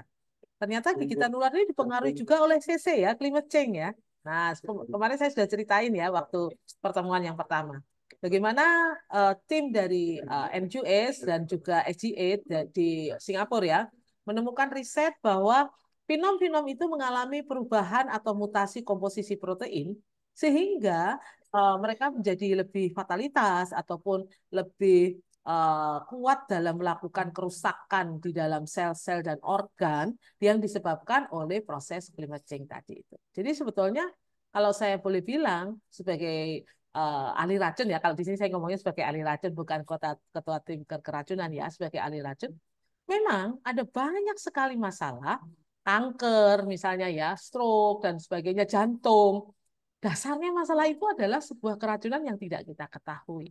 Sehingga kalau misalnya ada sebuah PIC khusus ya, saya ngomongnya PIC ya, baik itu PIC di Kementerian Kesehatan atau nanti misalnya di pusat racun ini untuk menyelesaikan keracunan alami dan non-alami itu, kita akan mempunyai sebuah solusi untuk memutuskan masalah-masalah di bidang kanker, jantung, pembuluh darah, ataupun juga keracunan-keracunan yang sifatnya alami tadi.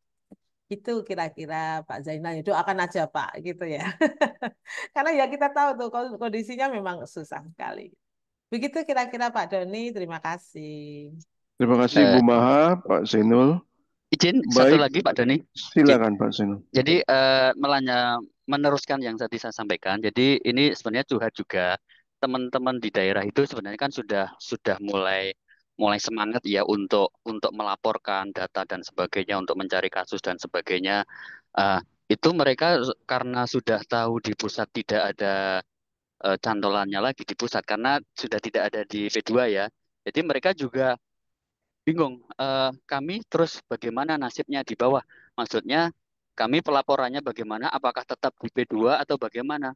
Atau kami serahkan ke dinas daerah masing-masing untuk nanti membuat pengelola yang baru atau bagaimana? Soalnya nanti kalau di daerah itu tidak ada pengelola, ini akan susah juga untuk pelaporan sampai ke pusat gitu. Misalkan nanti ada pusat racun nasional gitu ya, tapi tidak ada pengelola program atau pengelola di daerah itu yang mengelola itu laporannya, itu nanti juga akan kesusahan juga pusat racunnya tidak mendapatkan data dari daerah gitu. Jadi mereka juga bingung ini bagaimana nanti selanjutnya. Misalkan nanti ada pusat racun, ke bawahnya nanti di tingkat daerahnya apakah ada pusat racun daerah atau bagaimana? Nah, itu juga perlu dipikirkan juga untuk ke depan.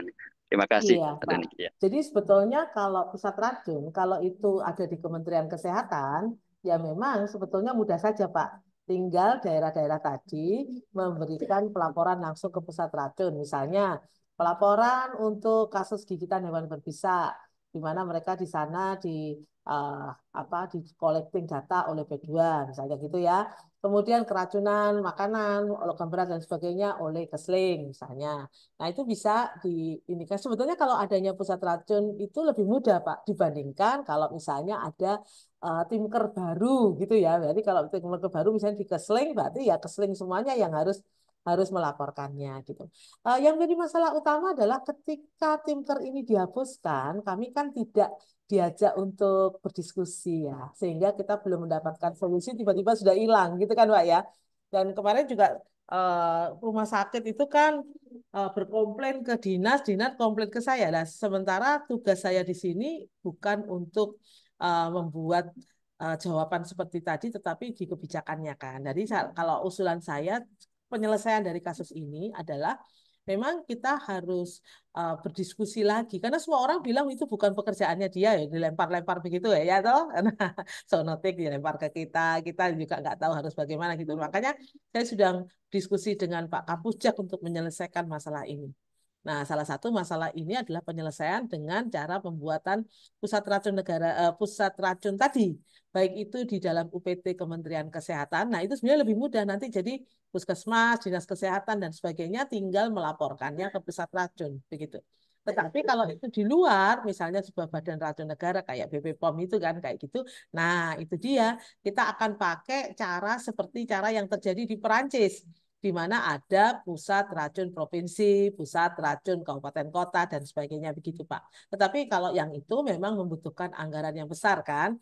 Nah, jadi kalau untuk waktu yang dekat ini yang kita usulkan memang sebagai UPT. Karena kalau dimasukkan di program, itu pasti nanti semua lempar semua. Puskris lempar ke P2 lempar ke Kesling lempar kemana begitu ya. Karena memang kalau kita lihat tupoksi keracunan alami dan non-alami itu luas dan menyangkut banyak aspek mulai dari P2, Kesling, Puskris, farmasi dan sebagainya kan. Nah, jadi seperti itu Pak. Jadi kita sudah pikirkan jalan keluarnya bagaimana. Dan untuk daerah kabupaten kota ini sebetulnya memang karena kemarin begitu mendadaknya tupoksi PADTB itu dihapuskan dan tidak berdiskusi dengan kita juga. Kalau saya di sini bukan sebagai ketua tim keracunan ya, tapi sebagai expert dari uh, inisiator program itu. Kan dulu yang menginisiasi program PADTB itu kan saya ya tahun 2022 ya. Nah, itu saya tidak diajak berdiskusi. Akibatnya ya daerah kayak sekarang. Nah, jalan keluarnya adalah selama beberapa waktu ini saya tackle dulu sebagai seorang expert saja ya, bukan sebagai ketua tim keracunan ya, untuk kasus-kasus yang susah karena antivenom itu sekarang ini bisa dibeli juga dengan bebas di Bio Farma, maka sebetulnya APBD dan uang blut itu bisa dibelikan di sana sehingga bisa menjadi stok dari rumah sakit. Begitu tadi untuk Sulianti juga ya. Jadi ada yang bisa dibeli. Tetapi untuk yang hibah, karena kita tahu ya Pak Zainal juga kemarin berproses bersama saya kan, hibahnya belum datang kan, mungkin masih beberapa waktu lagi, sehingga memang membutuhkan sebuah kebijakan untuk yang gratis ini. Tapi kalau yang beli, saya kira rumah sakit semuanya kalau punya dana APBD ataupun dana BLUK, Dinas Kesehatan, bisa diselesaikan.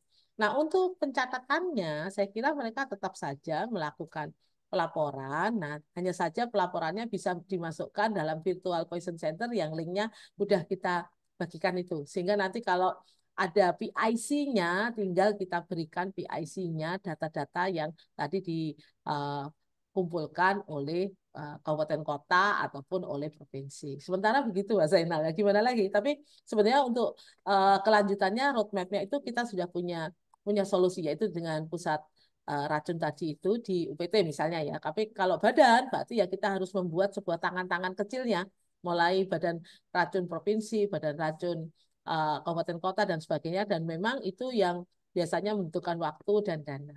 Gitu aja. Nah, ya doain aja lah Pak ya. Kita juga bingung solusinya gimana karena mendadak banget ya. Jadi kita nggak sempat mempersiapkan itu. Gitu. Baik, terima kasih Pak Zainul, Bu Maha. Kita dapat informasi dari chat room dari Bu Norma ya, mengenai kondisi mekanisme pelaporan. Mungkin ya untuk kasus DKI sudah ada inisiatif sendiri dari DKI kali ya, Iya. untuk melaporkan keracunan rabies, bisa ular sama makanan melalui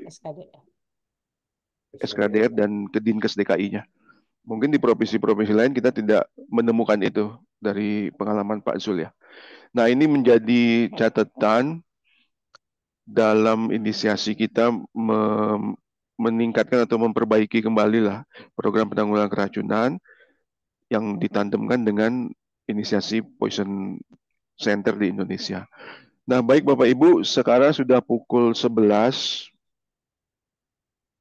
Istirahat sholat Jumat itu jam berapa Bu Zubaidah? Udah jam 11 ya. Baik, Ibu Maha selaku Ketua Timker mungkin kami berikan catatan, kita perlu segera menindaklanjuti arahan Pak Menkes terkait penyusunan PNPK untuk tata laksana mau sebut kita apa ya, penanganan ya kalau tata laksana ya, keracunan di puskesmas atau primer dan lanjutan. Nah, itu kita mungkin perlu mengundang Biro Hukum agar kondisi PNPK ini statusnya bagaimana. Kemudian kita tadi dari diskusi muncul memang yang paling krusial ini sama juga dengan guideline WHO terkait dengan data. Dalam hal ini surveillance atau pengawasan rutin dan terus-menerus. Nah, ini mungkin dua hal yang akan bersamaan dengan inisiasi pembentukan Poison Center di Indonesia. Nah, untuk rencana tindak lanjut mungkin dari teman-teman ada asupan atau dari Bu Maha ada informasi, kami persilakan. Ya, memang dari tim keracunan Pak Doni ya, kita sudah rencanakan bulan depan pertemuan secara rutin. Jadi untuk pembuatan dari amanah dari Bapak Menteri Kesehatan tadi, yaitu kita di bulan depan setiap bulannya kita akan mengadakan pertemuan 1 kali, begitu. Baik itu secara, saya kira secara hybrid ya, Bu Zu ya. Nah, jadi ada luring dan daring seperti sekarang. Jadi ini adalah pertemuan roadmap kan Pak Doni ya. Kemudian bulan depan kita mulai berproses untuk pembuatan NSPK dari Puskesmas dan juga kesehatan lanjutan. Jadi plus Bukor sama apa tadi satunya Ya, Pak? ukur. Jadi kita undang mereka semuanya gitu. Sehingga dengan demikian ini kebetulan juga ada ahli hukum dari Indonesia Toxinology Society juga sehingga kita bisa berkolaborasi begitu ya Pak Doni ya. Dari sampai nanti batasnya adalah bulan Oktober ya kita berproses. Kemudian di bulan November kita sudah selesai dalam pembuatan itu dan saya harap bulan Desember tugas kita sudah selesai Pak sehingga Januari sudah jadi tadi buku tadi sudah bisa dilaunchingkan. Baik, terima kasih Bu Maha. Ibu Dian masih stay tune di Zoom ini? Ada yang mau kami konfirmasi, Bu Dian? Nah, Ibu Dian Iya mungkin Pak, Mas. kayak kita bisa diberi klarifikasi. Memang kan di secara PP ada mandat SPKN sama PNPK ya. Nah, kemudian arahan Pak Menkes Iya, itu PNPK yang tata laksana penanganan Pak keracunan Wamen. itu ada di Pak Wamen, ada di puskesmas atau layanan primer dan kesehatan lanjutan. Nah, Iya. Ibu di Start Clean ini menangani yang PNPK untuk tata laksana di kesehatan lanjutan ya, Bu ya? Enggak, Berarti jadi yang di ya gimana? formatnya PNPK itu memang ada bagian di bab 3 ya kalau nggak salah di bab 3 atau bab 2 gitu. Bab 3 sepertinya itu untuk tata laksana di FKTP seperti apa dan tata laksana dilanjutkan seperti apa. Jadi itu memang udah tercakup di situ Pak.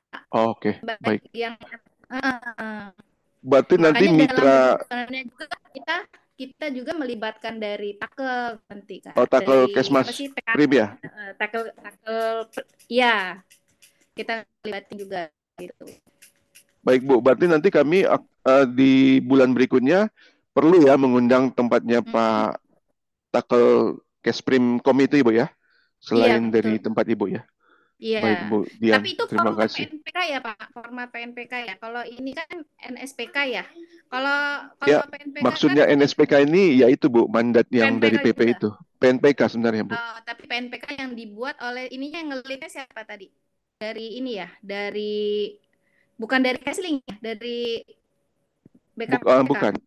Arahannya itu kan mohon koreksi Bu Maya, arahan Pak Menteri kan ke Biro Hukum agar koordinasi dengan BKPK menindaklanjuti 2 buku pedoman yang dirilis BKPK itu Bu.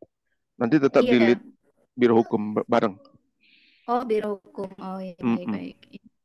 Karena belum ada nih yang memegang keracunan ini ya. Iya. Atau nanti kita diskusikan lebih lanjut. Ini perlu kejelasan. Nggak mungkin Biro Hukum deh yang melit. Kita melibatkan tim hukum, tapi kalau yang PIC-nya unit pengusulnya ya. Biro Hukum ya Pak. Iya. Berarti nanti semua direktorat, Kesling, P2, SKK, itu kita undang. Iya. Tapi Karena kan belum ada NSPK bukan bentuknya PNPK aja ya Pak. Tidak harus PNPK ya. Bisa yang pedoman nasional pun boleh gitu. Iya, maksudnya arahan itu terkait PNPK, Bu.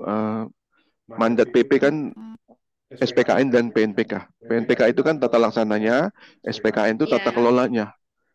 Kita baru masuk ke tata laksana, sementara tata kelola juga kita belum buat. Belum ada. Jadi kita lompat ke tata laksana. Mungkin sekalian nanti kita butuh arahan dari Biro Hukum terkait SPKN ini sebenarnya bagaimana bentuknya. Karena kalau kami tanya Bu Dian, mungkin untuk SPKN belum pernah ada bentuk ya Bu di rejim undang-undang baru ini. Langsung PNPK kan ya? Karena NSPK apa yang ada perubahan SPKN itu belum ada yang bikin. Gimana Bu Dian? Kan tadinya PNPK itu kan pedoman nasional pelayanan kedokteran. Sekarang kan pelayanan klinis. Nasional pelayanan klinis, gitu. Iya. Baik Bu Dian. Terima kasih info klarifikasinya. Baik Bapak Ibu, sesi diskusi mungkin kami cukupkan sekian. Nanti kita akan tindak lanjuti dalam rapat rutin bulanan ya Bapak Ibu, bulan Juni. Mohon persiapan dari Bapak Ibu. Terima kasih atas waktu dan perkenannya. Kami kembalikan ke MC Bu Zubaidah. Terima kasih Pak Doni dan teman-teman juga ya untuk RPL. Mungkin para kita mengenai bisa sampaikan fokus kita sebenarnya silakan Oke. silakan menonton. Ya, terima kasih. Saya sebagai Katimker Keracunan mewakili Bapak Kapusjak SKK mengucapkan terima kasih untuk kedatangan Bapak Ibu sekalian dalam rapat roadmap dari tata kelola keracunan ini, dan saya berharap Bapak Ibu tidak bosan untuk kami undang kembali di dalam rapat lanjutan di bulan Juni bulan depan. Dan terima kasih untuk semua masukan, kritik dan saran, dan juga kehadirannya dalam acara hari ini. Demikian Bu Zu, saya tutup rapat di hari ini. Saya kembalikan kepada Bu Zubaidah sebagai Master of Ceremony. Oh ya, foto dulu ya, lupa saya. Silakan dibuka kameranya, silakan Bu Zu. Ya, silakan dibuka kameranya semua. Kita mengambil sesi dokumentasi. Oke. 1, 2, 3. Oke, sekali lagi. 1, 2, 3.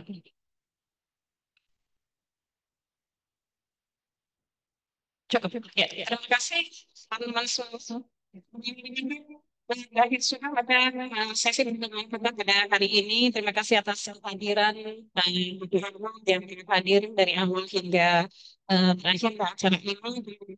Juga dengan pelaksanaan mungkin ada kesalahan yang kami sengaja atau tidak kami sengaja. Dan kami nanti kami akan dan untuk temuan yang disampaikan oleh Bu Mahadi di Juni. Mari kami ucapkan wabillahi taufik wal hidayah. Wassalamualaikum warahmatullahi wabarakatuh. Terima kasih. Waalaikumsalam warahmatullahi wabarakatuh.